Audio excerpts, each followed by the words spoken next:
বাড়ির চালের উপর আম গাছে ডালপালা এবং তেঁতুল গাছের ডালপালা টিনের সঙ্গে লেগে থাকার কারণে টিনগুলো ড্যামেজ হয়ে যাচ্ছিল। তাই বাধ্য হয়ে আমি কিছু ডাল কাটিং করি। ডাল কাটিং করার আগে দেখতে পাই সেখানে পাখির বাসা ছিল। আমি প্রথমে বাসাটিকে সেভ করার চেষ্টা করি যাতে পাখিটি কোনো সমস্যা না হয়, কিন্তু ডাল কাটার সময় বাসাটি নিচে পড়ে যায় এবং আমি খুব কেয়ারফুল এই বাসাটিকে তুলে টিনের উপর একটি সেফ জায়গায় রেখে দিই। কিছুক্ষণ পর পাখিটি আবার ফিরে এসে সেখানে বসবাস শুরু করে।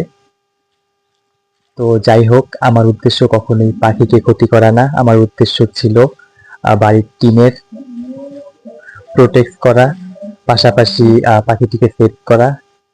তো আমি সর্বোচ্চ চেষ্টা করেছি পাখিটি যাতে সেফ থাকে এবং সে যাতে তার পুরান বাসাটিতেই থাকতে পারে। তো আমি নিরাপদ স্থানে যেহেতু বাসাটা রেখেছি, পাখিটি সেখানে আবার নতুন করে বসবাস করা শুরু করেছে, ঠিক একই জায়গাতেই, একই বাসাতেই। তো আমি ভবিষ্যতেও যাতে প্রাণীদের প্রতি এ ধরনের কেয়ার ও দায়িত্বশীল আচরণ বজায় রাখতে পারি, আপনারা সবাই আমার জন্য শুভকামনা করবেন। ধন্যবাদ।